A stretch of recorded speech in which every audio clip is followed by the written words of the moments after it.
So, we will continue with the last class where we did not finish the complete derivation. So, we came across say like we were discussing with the trying to find out the pressure acting on the or roll on the rolls, okay, during the rolling operation.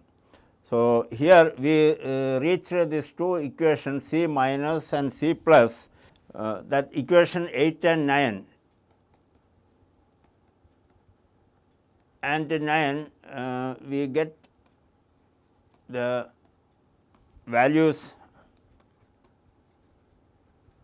of C minus and C plus. One is before the neutral point and the other is after the neutral point. Okay. So, if you substitute this, substituting these values in equation 6,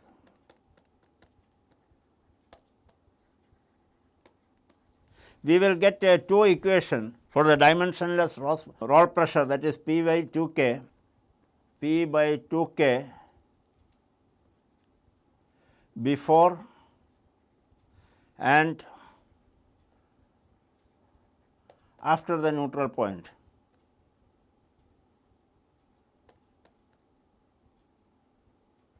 So, that we can get it as P by 2K before the neutral point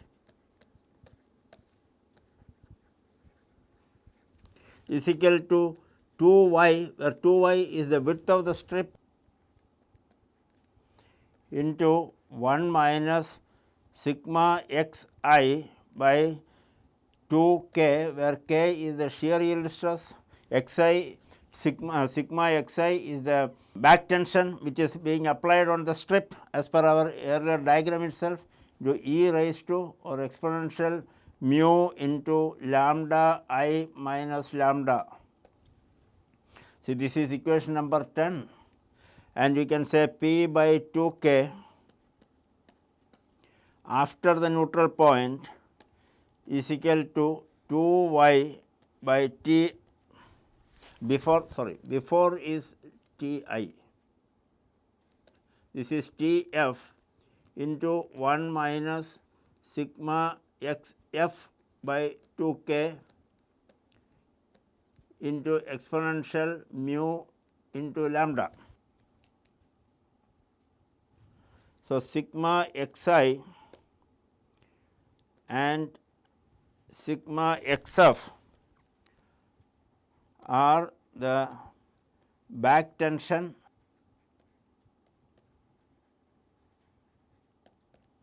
and front tension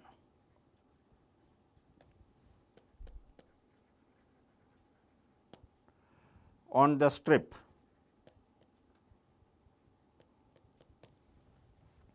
So, once you get this, so that means what it represents is that at any point on this. So, these are the two equations which you are getting. So, you have to take your theta from this direction. Okay. That means we are taking from the exit side. So, theta 1, theta 2, theta 3, theta 4, like that we can just take it, and correspondingly you find out the value of lambda I. Okay. So, this is before means from here to here, if we are doing it, giving different value of theta and giving it in the equation for theta, now you will get it that earlier we have written about the equation of lambda, and in lambda if you give the value of theta I for corresponding to any theta value, you can get it at that particular point. So, if you just take it and suppose this is the neutral point, which you are getting it, we can always find out from here at any point for each value of theta what is the pressure which is acting. The dimensionless value of P by 2k we can find out. So, we can write it as P1 here, P2 here and P3 here, like that we can go. Now, the thing is that because of the change in the frictional force, you will find that okay, there is a variation from the, so you will find a friction hill. Now, you wanted to find out the value of theta n. So, that means that will be common for both these cases. If you substitute this the value corresponding to that theta which is equal to theta n, so you have to substitute for lambda n. In the lambda equation there is a term which is equal to theta. So, which is a function of theta. So, for each value of theta you can find out the lambda and then calculate these values. So, in that case if you wanted at the neutral point the dimensionless value, if whether you use it by this equation which is after the neutral point or whether you use by this equation before the neutral point, because these are common. So, you will find that that is a peak maximum value which you will be getting. So, that value corresponding to this theta n you can substitute by getting the lambda n. Once you get the lambda you substitute that, back calculate it and find the value of theta. So, that will be corresponding to your theta n. So, that how to get it, this theta n is by equating equation 10 and 11. Okay. So, that means if you write it as p by 2k after and p by 2k before, if you equate it, so you can write the 2y by Tf into 1 minus sigma xf by 2k into e raised to mu lambda is equal to 2y by Ti into 1 minus sigma xi by 2k into e raised to mu lambda I minus lambda. Okay. Once you write that, you just do a manipulation, then 2y and 2y will get cancelled, and then you can write it as in terms of Tf by Ti into 1 minus sigma xi by 2k, where k is the shear modulus, shear yield strength, uniaxial shear yield strength, by 1 minus sigma xf by 2k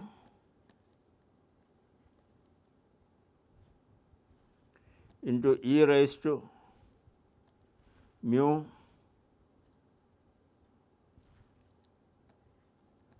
lambda I is equal to 2 mu lambda. So, this lambda should be equal to your lambda n. For the, since we are going to find out this lambda n, that is corresponding to your theta n. So, that is for neutral point if you are doing it. So, you can say that 2 mu lambda n is equal to mu lambda I plus log Tf by Ti into 1 minus sigma xi by 2k divided by minus sigma x f by 2k. So, from that we can get it as say maybe this you divided by lambda on this side, no. So, you can write it as lambda n is equal to 1 by 2 into 1 by mu Ti by Tf by Ti into 1 minus sigma xi by 2k divided by 1 minus sigma xf by 2k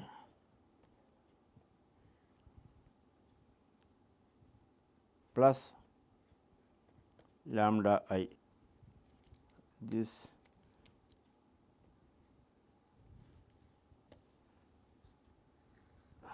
so, once you get this value of lambda n, that is corresponding to your theta n here. Okay. So, corresponding to this theta n.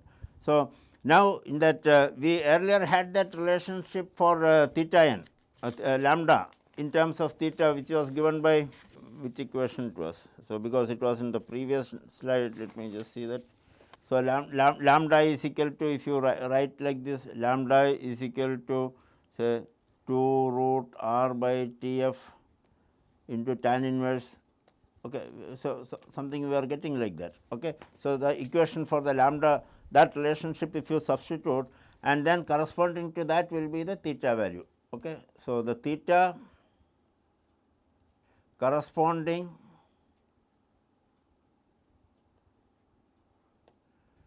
to lambda n will give the value of theta n. So, that way you can find out the thing, but only thing you have to remember is that always know we are taking this theta in the anti-clockwise direction from the center to center line of the rolls. So, from here you are taking this theta. So, always in our calculation theta should be from this from the center to center line and towards the anti-clockwise direction you have to take it. Okay. So, now once we have reached, let us see what is this. This is the p by 2k value corresponding to the theta value. So, when you say that this theta is equal to 0 is the exit side. Okay, this is the exit side. We are going to the, when in your analysis part you are going to take it from the exit towards the inlet side actually. Okay. So, when theta is equal to 0, you have some value as per our relationship we are getting. So, for theta is equal to any particular value you can find out, and then it comes out, and you will find that with the theta increasing, the non-dimensional pressure on the roll pressure keeps on increasing, reaches a maximum at the neutral point, and then with the further towards the exit side when it comes, it will keep on decreasing like this continuously, and it will at the exit at the inlet side. This is the inlet side. So, inlet side, that is why theta is equal to theta inlet I we are getting. Okay. So, this is the angle of bite, total angle of bulk. So, this from our previous equation we were able to find out what is the value of theta. Now, you can play with this. There is a back tension, there is a front tension. Now, if theta xi, which is the inlet that is the back tension, is equal to theta xf, that is the front tension, or if those are 0, then you get a value here, but you apply some value which is equal to your theta dash sigma dash, which is equal to your k value you are getting, corresponding to k value, you are getting the theta dash, that is 2 by root 3 into your uniaxial yield strength. Okay. So, that is what you are getting it. So, that if you give it, you will find it is at a lower value. Okay. Now, if theta xi is equal to theta f and it is still larger, no, then you will find that the so when you are having a front tension and a back tension, you will find that your non-dimensional or the roll pressure keeps on decreasing. This is one thing. Now, if they are equal, now at the if you are just having the front tension higher, then you will find that this is shifting, theta value is shifting. So, if you are increasing the front tension and if you are decreasing the back tension, then you will find that the neutral point keeps on changing towards that side where your forces are there. Okay. So, if you are having a front tension, then you will find that the neutral point is increasing, okay, towards shifting towards the right side. So, this is what you will find. So, you can always apply the front tension and back tension and then see what is happening. In the other case where both are applied, it is like a stretching and rolling operation. Okay. So, that is why the roll pressure keeps on decreasing in that case. But if that is not there, only front tension is there, neutral point will shift towards the exit side. So, if you are having front tension, it will keep on shifting like this towards this side, exit side, and if the back tension is higher, it will keep on shifting towards the inlet side. So, that is there, and you will find that from inlet to the neutral point, your roll velocity is higher than that of the inlet. So, you will find that there the frictional force are trying to your frictional forces will be acting opposite to the roll direction, whereas after neutral point, no, your roll velocity, the surface velocity of the roll is lower than that of the billet. So, you will find that the frictional force are aiding the deformation process. So, that way by adjusting this front tension and back tension, you can always reduce the total force requirement. Your roll separating force can be reduced, your torque on the rolls can be reduced. So, all these things you will be able to do it by adjusting this.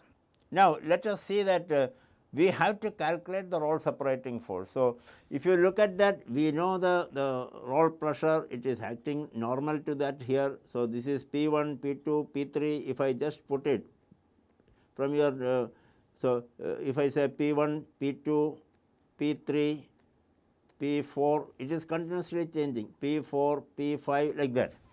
So, certain things you have to look at it. If you look at that at the inlet, the maximum width of the strip is there, and as the rolling takes place, when it moves to this place, already some deformation has taken place, the material has undergone work hardening.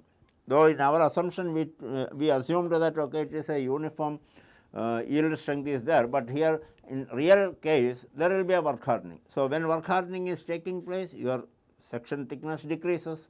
So, that is why we made a reasonably good approximation that K into Y, where Y is equal to, this is Y, K into Y remains constant. Okay, this is Ti. So, at any point this is the Y part, into Y remains a constant. So, that is a reasonable approximation.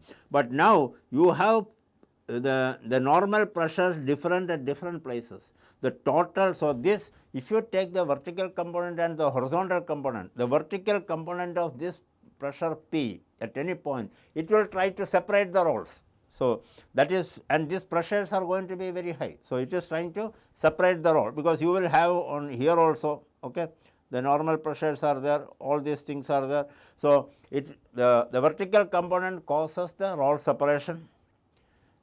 So, you have to find out what is the roll separating force, otherwise no, when you are going to, you are fixing certain things, the material should, your structure should have that rigidity, so that there is, you are going to get a very accurate thickness. Okay, so, that is very important.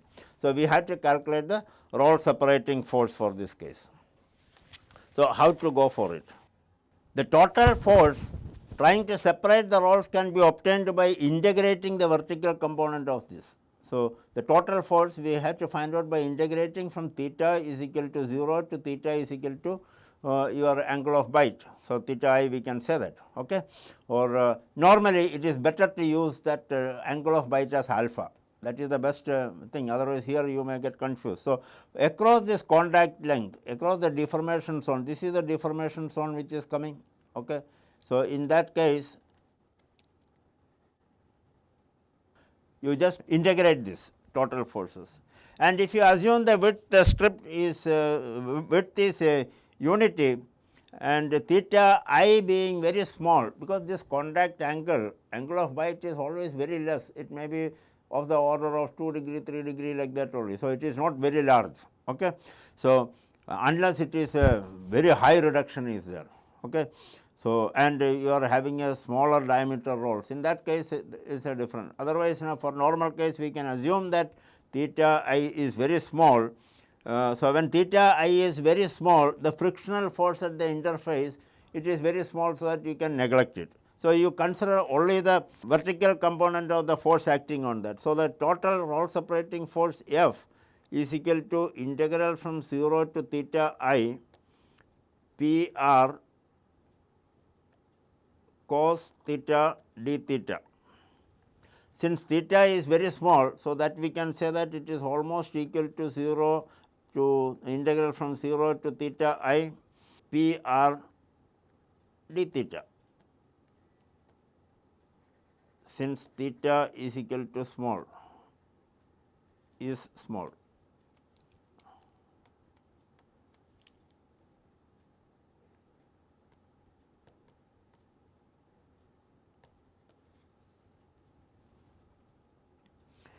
So, that means now the thing is that there are two cases, one is here, one is here. So, you have different equation for that before the neutral point and after the neutral point. So, you have to write that f is equal to integral 0 to theta I p after r d theta plus integral from integral 0 to theta n from here to here, this is after. Okay. So, that is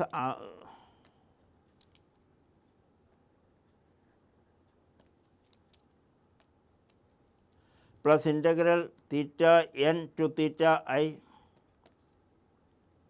p before means before the neutral point r d theta, where this expression for p after and p before you have to take it from the previous relationship which we have expressed it here. See equation 10 and 11. Okay. So, that means that is this is p after is equation what was that after is equation 10.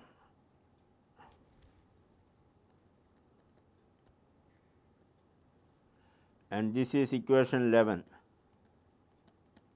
So, that these two you have to use it, and then from that you have to. Normally what happens is that because this angle is very less, so you have to do a this one. You can even use this your Simpson rule or trapezoidal rule and then integrate it, numerical methods, that is the easiest thing for that. Otherwise, you have to plot the variation of the p by 2k or p, because multiplied by 2k will give you the value of p. So, the variation of p you can get it in a tabular form and then fit it into an equation, and then okay, that solve for this, and then for both the cases, for whether p after or p before, and then you have to sum up these two and then get the value of roll separating force. Okay. This is that is how it is generally being done.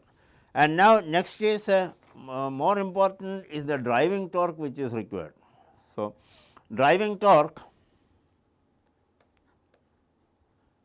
because you need to know whether sufficient torque is there, otherwise the mill will stall. So, basically the driving torque is required to overcome the torque exerted on the roll due to the interfacial friction force. So, it is not that roll separating force, you have the interfacial friction force, and then so the torque exerted on the roll has to be determined. So, driving torque we can find out just by the horizontal component of the thing, okay, and corresponding to unit width of the spring, the torque T is equal to, in this equation, integral from 0 to theta I mu p r square d theta. So, that is equal to minus 0 to theta n mu p after r square d theta plus integral from 0 to theta I theta n, integral from theta n to theta I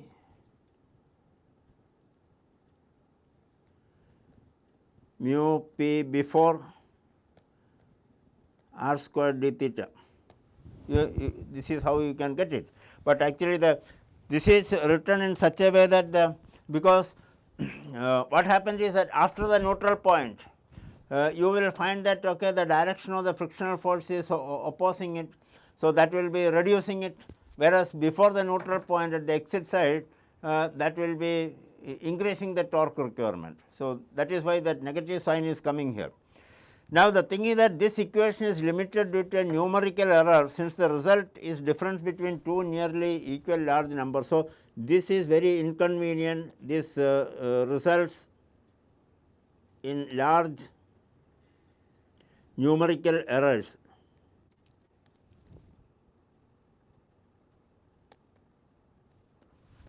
In the result. So, another way we can do is that you consider the horizontal equilibrium of the deformation zone. If you take this is your deformation zone, which is if you just consider that equilibrium, the horizontal equilibrium of the deformation zone of the strip. So, so here now this is the figure which has been given for the deformation zone, where you have different pressures and other thing, and an equal force is acting, equivalent force Fe is acting in this direction. Okay. So, the reaction of Fe will be Fe minus, which is in the opposite direction, that has to be overcome by your driving torque. So, Fe can be determined. So, here Fe, so here now if you consider the figure shows the deformation zone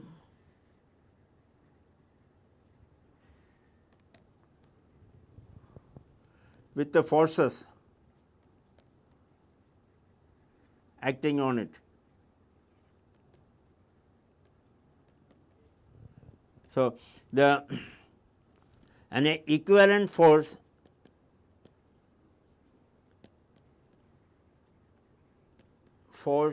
F E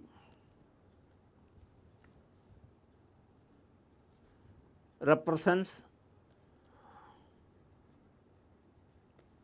the net frictional force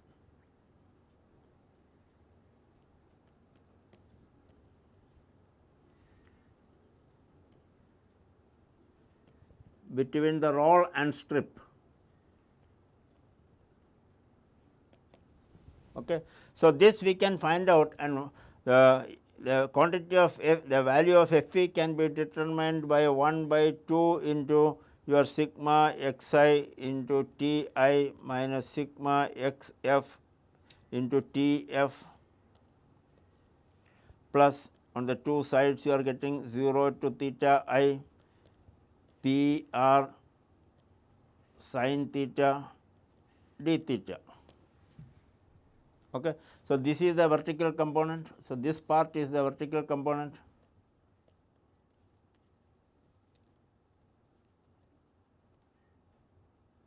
of P. Okay. So, this we can write it as approximately equal to half into your sigma x I T I minus sigma x f T f plus integral 0 to theta I P r theta d theta. So, total power is equal to sorry. So, that means torque is equal to F e into r, where r is the roll diameter. So, that you can always find it out from that is equal to your half into r into say sigma x I T I minus sigma x f T f plus integral 0 to theta I P r theta d theta, and then power P, the total power with requirement P is equal to T into omega, where omega is the angular velocity of the rolls. Okay. So, where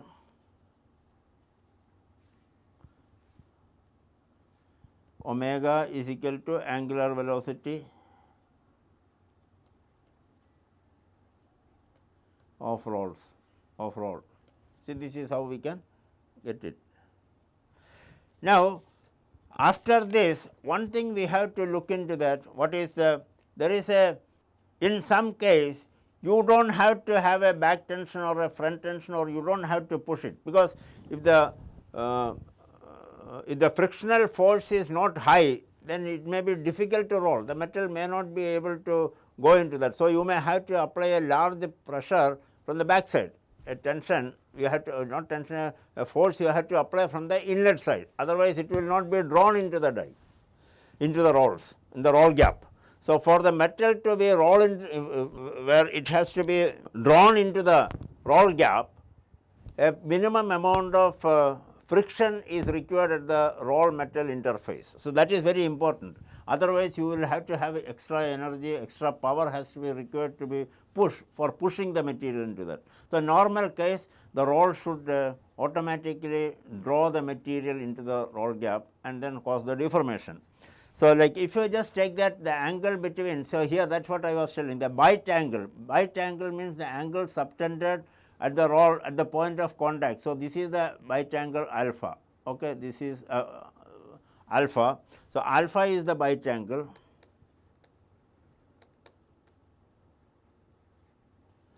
or that is equal to angle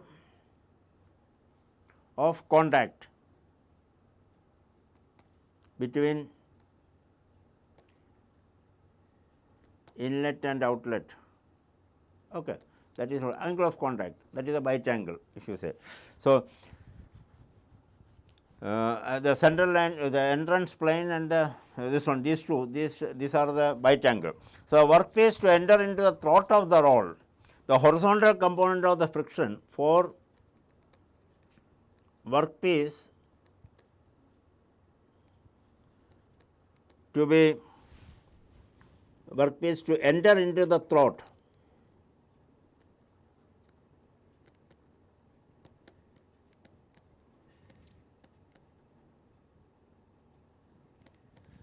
of the rolls, the horizontal component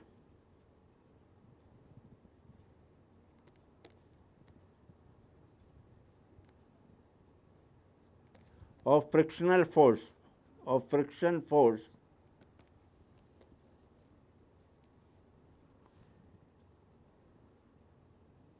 which acts towards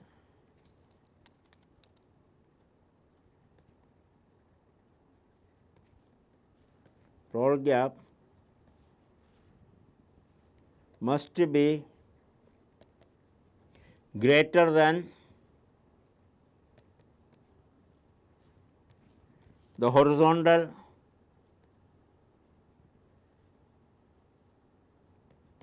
component of the normal force. If you just consider this part, at any point that this is a normal pressure P acting, and at this point there is going to be a frictional force also acting. So, if you take the horizontal component of this frictional force and this P normal component, that is what. So, for the metal to enter into the throat, that means this point, at this point what is required is that the force, the horizontal component of this frictional force and this should be matching. So, that means the horizontal component of frictional force should be greater than. So, that is greater than the horizontal component of the normal force. So, for that, if you look at the horizontal component of the normal force,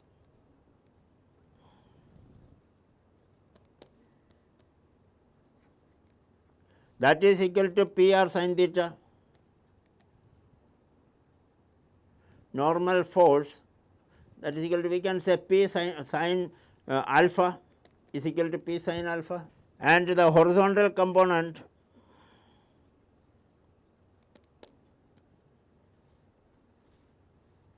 of frictional force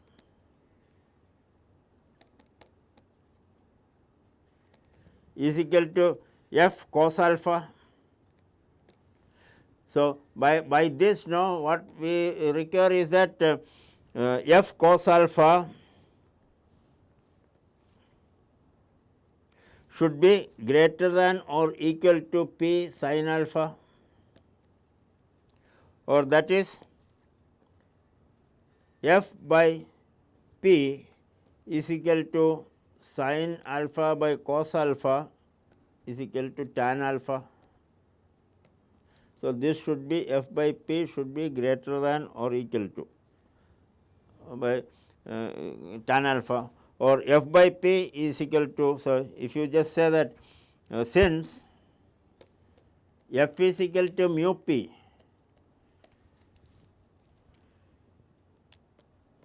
F by P is equal to mu. So, that should be greater than or equal to your tan alpha. This is the condition for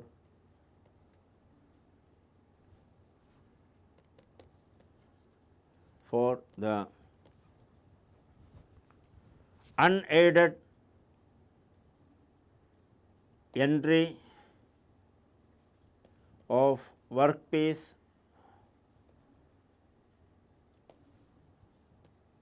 into the roll gap.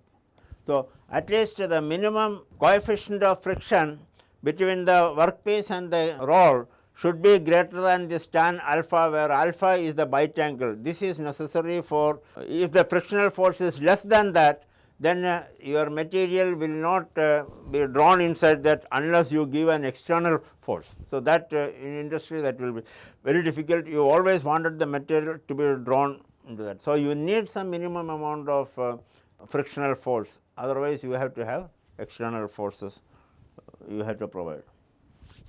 Thank you.